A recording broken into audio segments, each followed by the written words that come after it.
Christian Watson is going to be up there with the top wide receivers in the league. He is going to be either a borderline top 10 wide receiver or he going to crack it.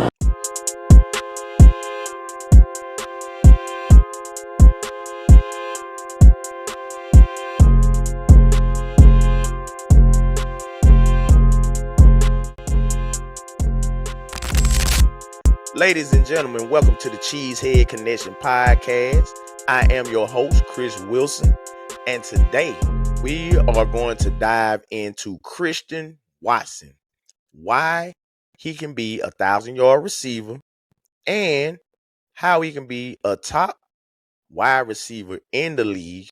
And we'll go over briefly about his contract, how it's structured, and the money and the potential out. And we also are going to go over today which rookies will make the most impact for the Green Bay Packers this season. Today, we'll go over the second and our third round picks. Brandon Cisse from South Carolina and Chris McClellan from Missouri.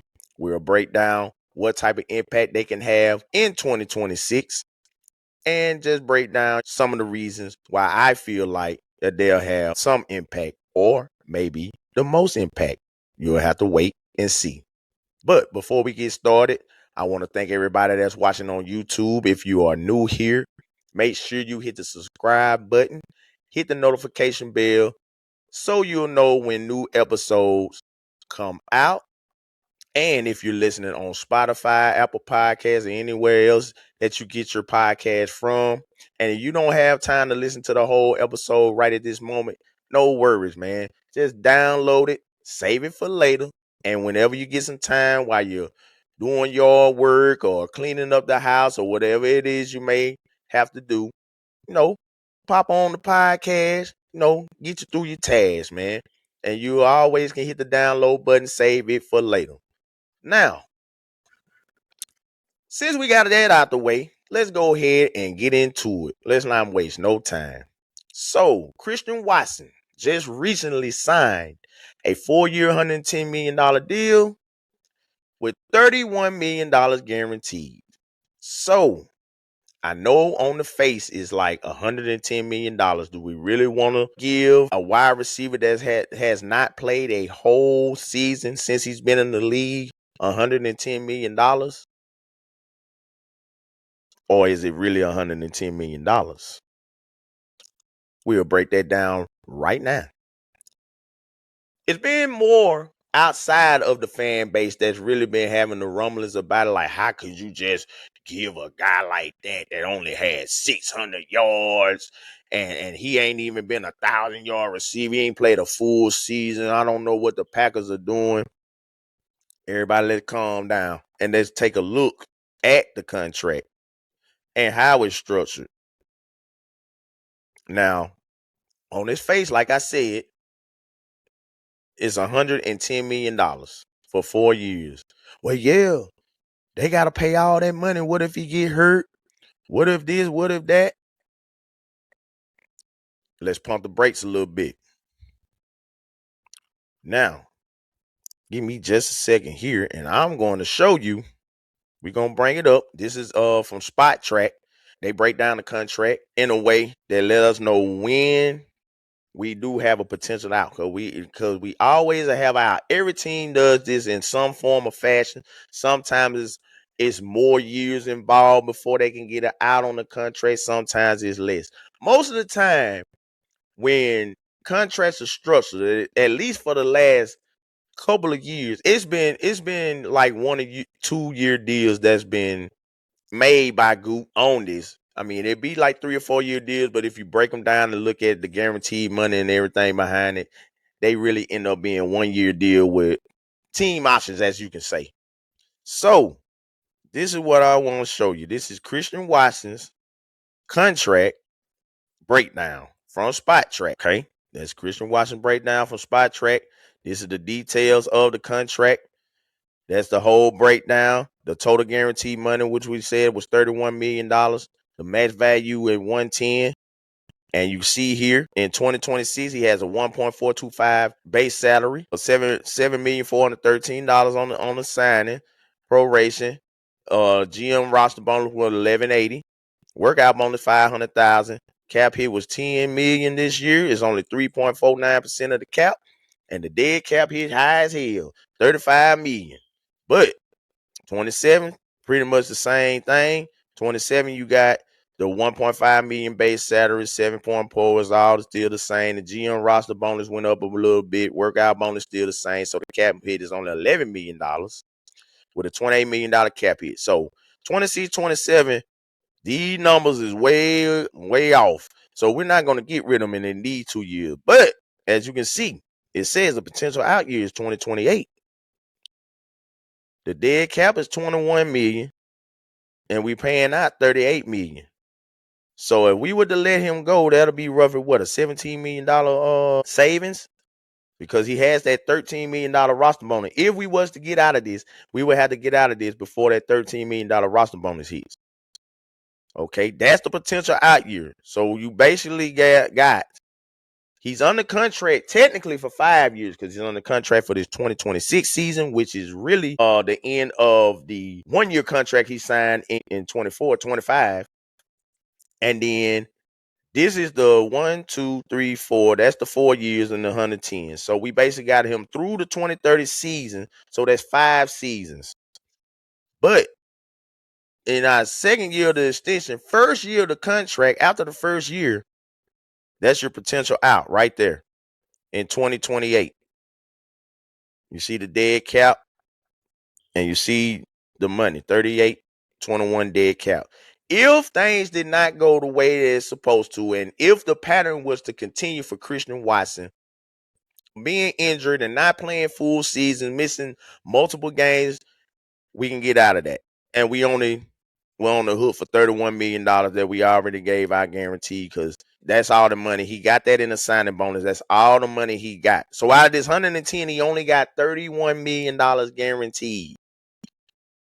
I mean, that's not a lot of money. That's not a lot of money, especially for a guy that you're going to feature as your number 1 wide receiver. So let's just say, what if he does stay healthy? I'll get that off of there. What if he does stay healthy and he balls out and be a top 10 wide receiver in the league next year and the year after, and 2028 comes? You're like, you know what? We got a top dog. He a top 10 receiver. Maybe by the end of 27, he might be a top 5 receiver. Who knows? We just saying hypotheticals here. Y'all don't hold my feet to the fire and say that Chris said he's going to be a top 5 receiver next year. It ain't out of the realm of possibility, but don't hold my feet to the fire on that one. But let's just say he does. By the time the end of 2027 comes, when that potential out, he done played, we'll say he done played 16 of the 17 games this year, all the games in 27, one of the top wide receivers in the league, and we only got him for 110 million. But he playing on the level of your top guys, your Justin Jeffersons, your Jamar Chases, your George Pickens, your CD Lambs, and whoever else you think is a top wide receiver in this game, right? Your Puka Nakuls, your JSNs, you know what I'm saying, on that type of level. And you only got him for $110 million. He under contract. That's a steal, not a deal. That's a steal. If that was to happen, that is a steal. That is an ultimate steal. And from what I seen last half of last season, the 10 games that he played, from what I seen, I think he can do it. I think at the end of 2026, he can very well be a top 10 wide receiver in this league. He has the tools, he has the athleticism to be a top guy. We know he got the speed, and I know a lot of people just think of him as a deep threat. I think Christian Watson might do a little bit extra in that intermediate game. And I think his route running is going to improve. And he might, I ain't gonna say he gonna be a all the way around possessional receiver like that. I think that's gonna be Matthew Golden's role. I think Matthew Golden is gonna take the short underneaths and the 10 to 15 yard range, the intermediate stuff, the dirty work, third down, third and 6, third and 7, we need a catch. I think he gonna be that guy, that possession, the chain mover receiver. I think he gonna be that way. Not to say he can't take the top off of nothing too, because he definitely can. But I think he gonna do most of that dirty work inside right there, and Watson will be more of a deep threat. But at times, if we need a catch on third and 6, third and 7, don't be surprised if Watson be a guy that get those catches too. I think he gonna be used, but he definitely gonna be used in a deep threat game. He's definitely gonna be used with that. Now, Christian Watson, 1,000-yard receiver. If I think he's gonna be a top guy, I obviously think he's gonna get 1,000 yards, right? Of course. Now, Chris, what makes you say that? What makes you say that Christian Watson can get 1,000 yards? We haven't seen it. He ain't even played a whole season. Okay, cool. You got it. You absolutely correct. I said the same thing out before last season. I said, you know what? I don't know about Watson. He good, but can he stay healthy? I don't know if he can stay healthy. But then when I watched the game and I watched him, and I was just like, oh yeah, this is a different guy. So I think he can stay healthy. So Christian Watson, 2025 season stats. They're not going to be stats that jump off the page at you, because like I said, he only played 10 games. But if you go into it and really break it down, it might look a little different to you if you break it down. So Christian Watson's stats was 35 receptions on 55 targets. It was 611 yards, 6 touchdowns. This is in 10 games. The average yards was 61.1 yards per game. 17 and a half yards average per catch. That's pretty decent. I don't know where that rank. I didn't go in that far. I really just didn't want to put it in because I know it's a small sample size. I'm just basically going out the stats of what I see. So 35 receptions on 55 targets. We got 611 yards in 10 games, 61.1 yards per game with 6 touchdowns. So if you really break that down, the 61.1 yards per game, that was only 10 games. So it's a 17-game season. So if he was the average, this is only 61 yards now, 61.1. If he was the only average 61 yards per game over a 17-game season, he would have had 1,039 yards receiving. And that's just with 61 yards a game. So 61 yards, which I feel like Washington could definitely get over that 61 yard per game. And I'll tell you why in a minute. But with only 61.1 yards a game, if he played a 17-game season, just averaging 61.1 yards a game, he would have came out with 1,039 yards, roughly, like 138.7 something. Round that up to 1,039 yards. 1,039 yards, excuse me. I think I said 139. I apologize. 1,039 yards. So that would have made him a 1,000-yard receiver last year. So why do I think he can get over 1,000 yards? So just last year over a 17-game season, he would have got a little bit over 1,000 yards. But I think that 61 yard per game average is going to go up because of him being a deep threat option. And we know he's a deep threat option. And I want to share this with you just so you can see it. And I want to talk a little bit about it. Okay. So, here we go. Receiver deep threat analysis. Yards after the catch. 118. This is in 10 games. We see his tied 71st in the NFL. These yards after the catch will definitely improve. All these numbers are going to be improved. But look at this. Yards per reception, when I said that was pretty good, 17.5, second in the NFL. Oh, but he ain't played 10 games. He ain't played but 10 games. That number is mission screwed, and he ain't played. He only played 10 games and was second in the NFL in yard per reception. He a deep threat. Average depth of target was 18 yards. So majority of the time they threw this ball to him, it was 18 yards or more. Elite deep threat usage. So I say that to say we know this yards at the catch is going to improve because, like I said, it was a small sample size. If he had 17 and a half yards per reception with that smaller sample size, I say it's 20 plus this year. I say it's 20 plus. Average yard to target 18 yards. He a deep threat. He a deep threat.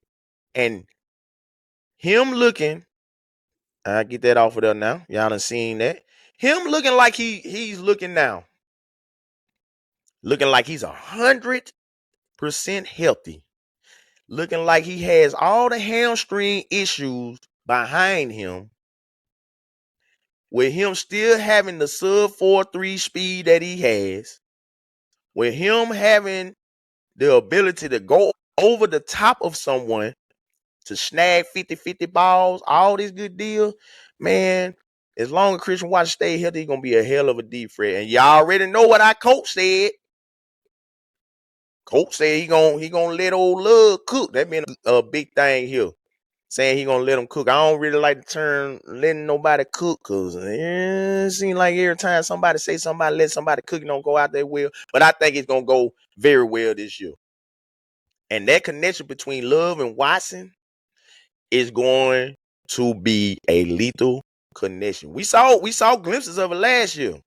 We saw some passes from Love to Watson deep down the field that make you think like, yeah, a full season of that. The Pittsburgh game. I think that was one of the best throws and catches of the year. When he rolled out the pocket, threw across the bottom, over the middle, dropped it right in the bread basket of Watson. I think that was one of the best throws of the year. The one in Detroit on Thanksgiving. Deep bomb. Money. But you're going to see a lot of that. And that's where the yards going to come from. 1,000 yard easy because the deep balls are going to be there. The continuity between Love and Watson is there. And a full season of that, man, I wouldn't be shocked if Watson come out not only with 1,000, I wouldn't be shocked if he get in the 12 to 1,500 range just because of the deep threat balls. And I think more of those balls are going to be connected this year than they were last year. I really do believe that. Christian Watson is a very, very good wide receiver. The only knock on Christian Watson that I've had, and probably a lot more Packer fans have had, he can't stay healthy. Up to this point, he couldn't stay healthy. I say it like that. But if he's healthy for a full 17-game season, in 10 games you put up 600 yards, in 10 games, I didn't average it out, but that's pretty good for a 10-game span. We already went over that he would have had 1,039 yards on with a 61.1 average yards per game. That 61 can easily go up to 75, 80. You know what I mean? Per game. I can definitely see that happening. It's easy. Watson can have 4 receptions for 100 plus yards and maybe a touchdown or 2 in a game like that. Because he's a deep threat. And not only he's a deep threat, he is going to, just because of his speed and the threat he is to go deep, it's going to open it up for Golden. It's going to open it up for Tuck. It's going to open it up for whoever's out, Savion or whoever we put out there. Reed. Don't forget about Reed. He's definitely gonna open it up for Reed. Washington is going to prove, I feel like, and this is just my opinion, Christian Watson is going to be up there with the top wide receivers in the league. He is going to be either a borderline top 10 wide receiver or he gonna crack it. That's my prediction. Now, you can call it a bold prediction. Probably is, because like I said, we ain't seen him a whole season. So all this depends on if he stays healthy, if he can stay on the field. Barring any major injury, if Christian Watson plays the whole season, Christian Watson, I'm going to call it bold prediction time. Christian Watson will be a top 10 receiver. He'll be top 10 in yards. He'll be top 10 in yards. He'll be up there with the top wide receivers in the league. And this deal that everybody talking about, we gave out so much money for, it going to be an afterthought because it ain't going to be no money on it. And we going to have a top 10 wide receiver that we paying middle of the pack receiver money to. Christian Watson making middle of the pack receiver money. He ain't making big dog money. $23-24 million per year. When you got top dog making 30 million plus, man, that's a steal, not a deal, man. But I really do believe that Christian Watson can get it done. He definitely get 1,000 yards. I'm saying 12 to 1,500 range. I'm gonna say 1,200. I ain't gonna go all the way to 15. I'm gonna say he can get 1,200 plus yards. Meaning if he get 1,205, he got over 12. We just gonna say 1,200. 1,200 plus yards. I think I'm gonna call it. Christian Watson will get 1,200 plus yards because I believe that deep ball connection is gonna be there all year long. And it's gonna be money. It's gonna be money. And I feel like that he'll get double digit. He can be able to get double digit touchdowns this year also. Oh yeah, I really do. At least 10. At least 10. Him and Tuck gonna be the touchdown machines, I feel like. Him and Tuck. They the one gonna get majority of the touchdowns. Now the yards might come. The yards are gonna come from them also. Reed is gonna be eating up some yardage. We'll get there. We'll get there. But yeah, Christian Watson definitely can be 1,000-yard receiver.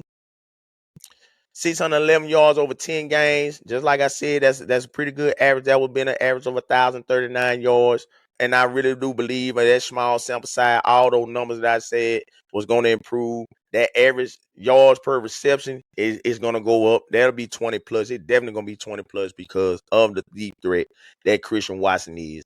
But I also feel like he going to get a little, you know what I'm saying, a lot of yak also.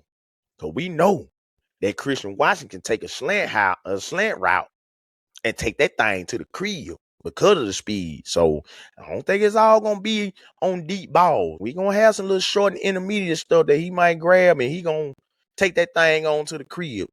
Christian Watson gonna be all right. We paying him as our number one wide receiver, and I feel like he gonna show up as our number one wide receiver, and he gonna have a hell of a year, and he gonna be one of our top receivers on our team.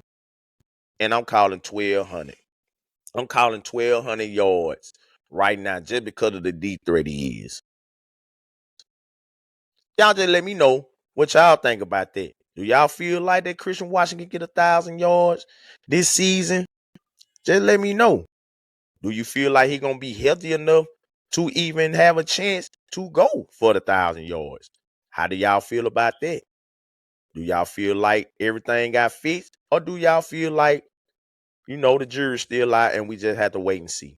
I'm kind of on the fence on both. I feel like it got fixed from what I seen last year, but at the same time, we got to sit and see because we haven't seen it yet.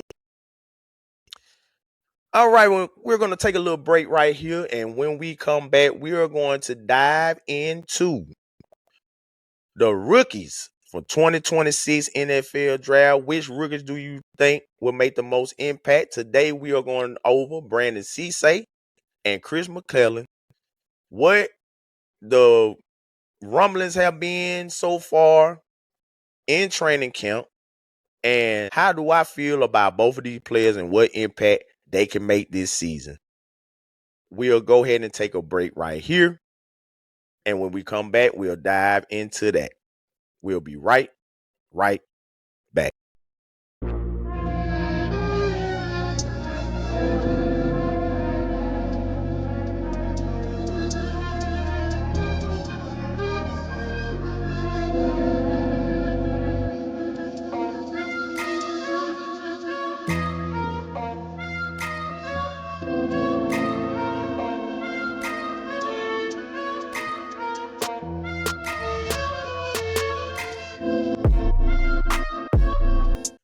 All right, we are back. And now we will dive into the rookies that will make the most impact this season for the Green Bay Packers. And today we are going over the second and third round picks, Brandon Cisse and Chris McClellan. Now, first we'll start off with Brandon Cisse. Now, as you know, training camp has started, and Keyshawn Nixon was dealing with a hamstring issue first day of camp. And Brandon Cisse got a chance to run with the ones. And for what I was reading on X and for what I seen, a couple of clips that I did get a chance to see, we all know Green Bay is kind of private with those clips and everything, but we did get to see a couple of clips. And for what I was hearing and seeing, seemed like he did pretty good out there, and he looked like he belonged out there on the field. So I want to show you guys today just a little glimpse into what Brandon Cisse did at South Carolina, predominantly the 2025 season he had, and just, some ways that he can make impacts on this defense this season. I really do feel like by the time the end of the season comes, Brandon Cisse will be a starter for the Green Bay Packers. Now, whose spot he takes, I don't know. But I really do think he'll be a starter, especially if he continues to pick up the playbook, pick up the defensive scheme. You know what I'm saying? And excel, him being a young and up and coming player, a rookie, and the upside that's there. I think that they will give him more playing time over guys that we have seen and we know what they are. So whether that be Valentine, whether that be Keyshawn Nixon, I mean, only time will tell. All right, but this is PFF, and we're just gonna go in and look at the PFL grades on Brandon Cisse. So this Brandon Cisse, cornerback from South Carolina. Overall grades last 3 years, he went from a 69.8 to a 74.1 to a 75.2. So every year has been an uptick. He's been going up and up and up. 69, 74, 75. Coverage grade in 2025 was a 71.2. That's pretty good. Run defense grade, 89.2. I want to stop right there on this run defense grade, 89.2. Now, I know you're saying, okay, it's a good grade, but he's a cornerback. We need him to cover. We're really not worried about run game or him in the run game. I beg to differ. Because if you got a cornerback that's versatile like that can cover and can stop the run, I think he can be used in different ways. Yes, he's a pretty good coverage corner from what we see here, 71.2. That's pretty good. Run defense grade is 89.2. A cornerback that can come up and make hits on running backs in the run game, I think is crucial. And being that Jonathan Gannon likes to move stuff around, who's to say maybe we won't see a scenario where Cisse might be in as a nickel corner. You know what I'm saying? Every now and then. I'm not saying he's gonna start there. I'm just saying every now and then in certain packages where you might have 4 or 5 DBs on the field. What are we putting? We know Bull can come down and take somebody out in the run game. Just imagine a set where on a rundown we might be showing, you know what I'm saying, a look where 4-5 DBs on the field. Cisse and Bull on each side in like a nickel or a dime package and coming crashing down in the run game. You know what I'm saying? It's just, to me, a cornerback that can come up and hit, because most cornerbacks don't like hitting.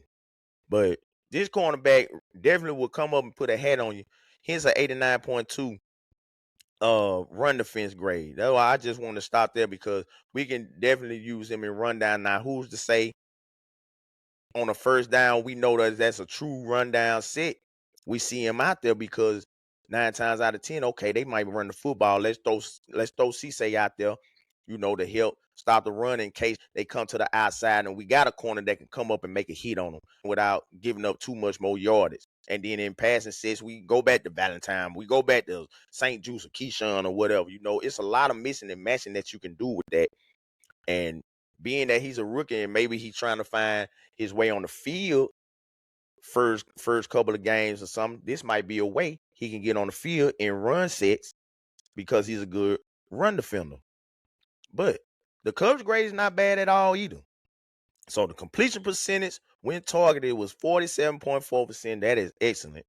His man coverage grade is 61.6. So that's right there around that average range. So this might can be something that can improve on that 61.1. Hopefully, being that he comes from college to the next level, it won't drop significantly. Hopefully, none of this stuff drops significantly. And then his zone coverage grade, this is another one, 72.1. That is a pretty good zone coverage grade. The zone coverage grade is way better than the man coverage grade. What we say Jonathan Gannon is going to run a lot of, like heavy zone, cover 4 looks. You know what I'm saying? It's going to be a lot of zone coverage that's being played. He's a pretty good zone coverage corner. So that works to the advantage of Cisse in this defense. Maybe that might be one of the reasons they were looking at when they were scouting players, that they drafted him because he was a good zone coverage corner. So, zone coverage corner, good run defender. I mean, I had to go look at the zone coverage grade for Keyshawn. I don't think it was too good. And Valentine as well. We know, I guess they are the de facto starters as of right now. That's how they rolled it out. The second day of camp, it was Keyshawn and Carrington Valentine. But like I said, I really do believe as time goes on in camp that Cisse, St. Juice, these other guys will get a chance. It's an open competition. It's open season. Honestly. Any of these guys, Cisse, Keyshawn Valentine, St. Juice, any of them can be 1-2 starters. And I think if he can improve on these grades and they show up in camp and he picks up that playbook, he can definitely get some playing time. If not to start off the season, he's definitely going to get it before the season is over. So the advanced stats for him, he only did 8 forced incompletions. That was tied for 125th. He dropped an interception. Coverage stops was only 2. 5 missed tackles, and average depth of target was 15.3. All these were the numbers. All these are the things that he can improve on coming into this year. And I know you're saying, well, if it was like that in college, what makes you think he's going to improve on it coming into the NFL? My thing is, I think all of this plus the coaching that's going to be done at this level and working with certain guys and learning certain techniques and that he might have not known, in college, different things he going to get learned. I think all this will end up, that's really not, I ain't going to say it's irrelevant because it is a stat and it is something that he can improve on, because just like we can point out all the good coverage grades that he had, yeah, these can come up, you know what I'm saying? And then it's a lot more teams in college that they're going by. So, I mean, we can pay attention to this, but we don't have to pay too much attention to that. So, as I was saying, with those coverage grades, zone coverage grade being good, the overall coverage grade, the run defense grade, that in itself, and the uptick from 23, 24, and 25 season, it was just a trajectory going up. Now, do I feel like he can have a 75 overall PFL grade this season coming up as a rookie? On his face, I'm going to say no, but I'm not going to say it's out the realm of possibility, depending on if he gets the chance to play. If he can be 65 or better this season, I call that a win as a rookie. Like, let's not go under 60. Let's just try to stay 65. If he can get a 70, 75, that'll be absolutely great as a rookie. So that means we know he's going to be on his way, because from the trajectories, he started off one. He started off at 69. He went to 74. He went to 75. So let's just say he can pull a PFL grade of 69.8 like he had in 2023 with South Carolina, and go up from there. 69.8 in his rookie season. I call that pretty good. Rookie season. So he can improve on that. The run stopping skills, I think, are going to play a key role. What about goal line packages? You know what I'm saying? Goal to go situations from inside the 10. You might can play him on them.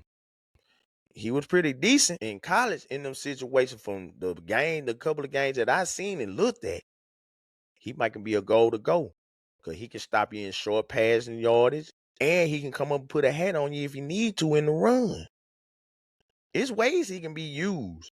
He has a very good skill set on him, so he can be used. His passer rating last year when targeted was a 78.9. I mean, it's cool. It ain't the hundreds like one of our cornerbacks was, but that's neither here nor there.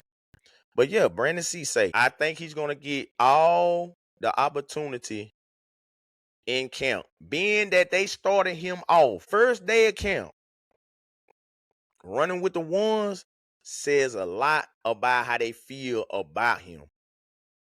And I really feel like they want to give him all the opportunity to take this job, not next year or the year after that, this season. And honestly, like I said, it's early. We overreact sometimes, but I think that he can eventually get a starting role, and I think he can do enough. I feel like if Cisse and Valentine, if it seems like they neck and neck, and both of them are kind of like, okay, both of them are good, and it's just like it's maybe Valentine right here and Cisse maybe right there, I think they get that 9 to Cisse because of the upside. Because if they're right here in camp and they're competing, and we know what Valentine is, but now this is the floor, the ceiling is, if he's starting right here with him, he can come on up. Let's go ahead and give him the playing time. Let's go ahead and see what he can do in live action. And let's go ahead and roll with him. Now, if he happen to hit like a little rookie wall, or happen, in a game or two where he ain't getting it, he getting burned, he getting beat, you can always go back to Valentine. But I think if it's neck and neck, him and Keyshawn also, if it's him and Keyshawn that's right there, I think you get a nod to the young guy. You get a nod to the young guy, let the young guy go out there, and if all else fail, you can go back to Keyshawn, or you can go back to Valentine or St. Juice or whoever you're gonna go back to. You know what I'm saying? I think you can do that, but I think if it's close, you give a nod to Cisse. But we'll see in camp how that goes. Like I said, he's getting the opportunity now. I'm gonna see if he will get some opportunities with Keyshawn Nixon being back. What I hope doesn't happen, that Keyshawn coming back to practice and it's just everybody getting rotated out except for Keyshawn. I think everybody needs to get rotated out with the ones if it's gonna be a balanced cornerback competition. You can roll with Keyshawn and Valentine this day, roll with Cisse and St. Juice on the next couple of plays. Come back out with Valentine and Cisse. Come back out with St. Juice and Nixon. Come back out with St. Juice and Valentine. Mix and match. See who works with who well, who does things well on each side of the field. I just wanted to be a full out open competition because on our defense, the weakest part of our defense is that cornerback position. I know some people might say edge rusher. I don't believe so. I know D tackle was a thing, but it seemed like we done fixed that. We got Hargrave, we got White, and we about to have our next Packer that we about to talk about, rookie Chris McClellan, that's getting some burn with the ones as well. Speaking on him, we'll go ahead and talk about it. Chris McClellan, 3rd round pick out of Missouri. So this is Chris McClellan, PFF grades, Missouri Tigers. 2023 was a 63.9 PFF grade. 2024 was a 73. And 2025 was a 78. Again, same thing as Cisse. A little bit of a bigger jump. He started off a little lower. Cisse was at 69. McClellan was at 63.9. Then in 2024, he went from 63 to 73. That was a big jump. So you say, okay, is that a fluke line? Nope, because he went from a 73 to a 78. And you see the games played. He pretty much played all season, had all the defense, had pretty good 550 defensive snaps total, 312 pass rush snaps, 238. Had 5 sacks, 5 hits, 11 hurries. Okay. And then you see the pass rush grade. Pass rush grade was 73.2, and the run defense grade was 75.2. Now, being that Chris McClellan is a defensive tackle, this run defense grade, that's what we need to look at. Pass rush grade too. Both of them are good. Both of them are very good.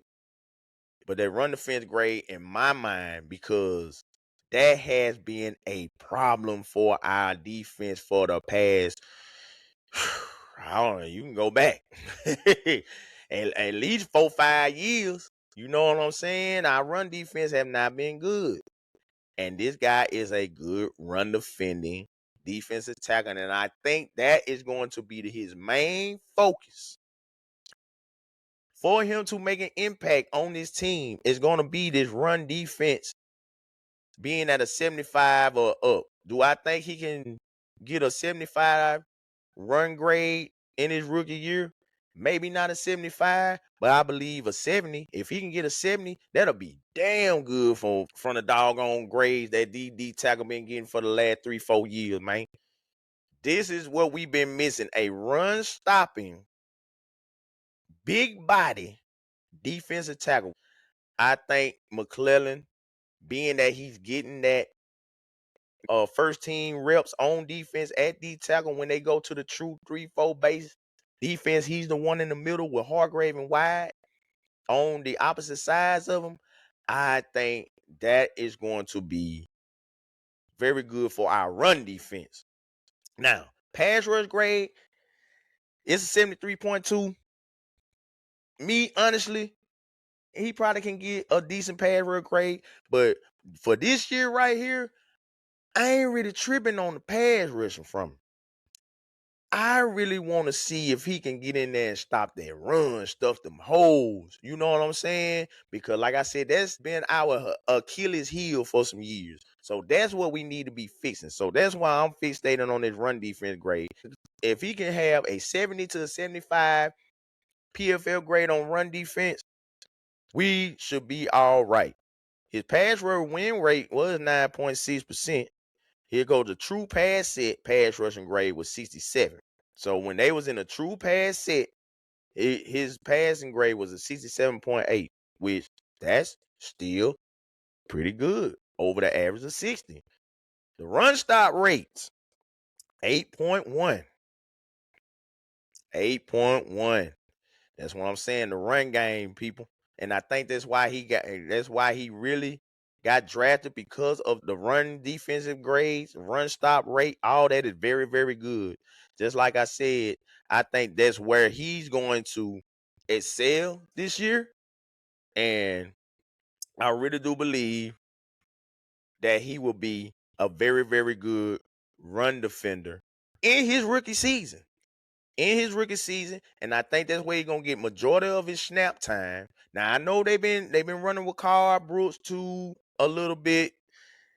I know they've been flip-flop. Gannon flip-flop. He's gonna flip flop some players. He done had some times where he done put all edge rushers on the field and three. You got Lucas Van Ness playing 3 tech, and in certain sets, it's gonna be very. I think on the defensive side, we're gonna see some exotic looks. We're gonna see some exotic looks from Jonathan Gannon, man. It's gonna be really fun to watch the defense this year. I feel like because it's gonna be a lot of moving pieces. And it's going to be a lot of players that's going to have an impact on that side of the ball. Like I said, but in a true run set, 1st and 10, we know they're going to run the ball. I'm looking for McClellan to have a lot of tackles for loss or a lot of tackles at the line of scrimmage with minimum yards gained. I think he's going to be good at that. The pass rushing side of it is to be determined for me. As far as the PFL grade at Missouri in 2025, he definitely can get after the quarterback. Some of the film that I seen, he can get after the quarterback. But his main role here in Green Bay, as far as 2026 go, man, just get up in here, plug the hole, stop the run, man. Let's improve this run defense. We improve the run defense, everything else will fall into place. We got the 2 pass rushing D tackles. We need the run stuffer. And I think McClellan will be the run stuffer for the Packers, not only this year, but for years to come. And being that we signed Wyatt to extension, those 2 will be here. Hargrave, it's a 2-year deal. That's really a 1. We'll see if, I believe it's just how he plays this year, which I think he will play pretty good. He's kind of familiar with the defense, although he did say it was a lot that changed since Philadelphia. He added to the pot, but I'm pretty sure it won't be nothing for him to pick up, especially on the terminology and all that, because all that going to be the same. So it ain't going to be nothing for him. We'll see if they go ahead and give him that 2nd year of that contract. I know being that he's 33 years old, which is kind of out of the norm for Goop. We've been the youngest team in the league for the last 3 years. So, we'll see how that plays out. But with Wyatt and McClellan, we've definitely got 2 D tackles in the fold for the next at least 2 years, 2 to 3 years with Wyatt and 3 to 4 with McClellan. So we'll see how that goes. I really feel that both of these guys, Brandon Cisse, Chris McKellen, they both will make impacts. They both will be on the field. Now, I'm not saying that they're going to be all pros, all worthy players, but they would definitely make an impact, somewhat of an impact, and help us win games, help us finish off games. I really do feel like that. But y'all let me know what y'all think. Do you think that Chris McKellen could make an impact anywhere else besides the run game? Do you think he'll be a good pass rushing defensive tackle to get pressure up the middle? Do you think he even going to make an impact at all? Along with Cisse, do you think he'll be able to start before year's end? Do you think he'll start week 1? Do you think he won't start at all and won't see the field? Just let me know in the comments how y'all feel about this situation with Brandon Cisse and Chris McKellen. And just, let me know your thoughts and everything on the situation. And we'll just keep our eye out and we'll keep watching. And we'll see which one, if one or both, can make an impact for the Green Bay Packers in 2026. This concludes today's episode of Cheesehead Connection Unhinged. I appreciate everyone that's listening to the sound of my voice and looking at my handsome or not so handsome face. Don't worry, because sometimes I think I'm ugly too. We'll be back with another episode of the Cheesehead Connection podcast here shortly. We'll dive in to 2 more rookies that might have an impact on the Green Bay Packers squad. That will be Denied Dennis Sutton, 4th round pick, and Jacob Burton, our 5th round pick. Also, stay tuned for Cheesehead Connection Unhinged. There'll be another episode of Cheesehead Connection Unhinged coming out soon. very, very soon. So be on the lookout for that. Make sure y'all have your notifications on. Make sure you spread the word about the Cheesehead Connection podcast. We are here all season long and all off season long. Cheesehead Connection, where we connect Packer fans all across the land. This is your host, me, myself, and I, Chris Wilson, signing out. Go Pack Go, and I'll talk to you next time.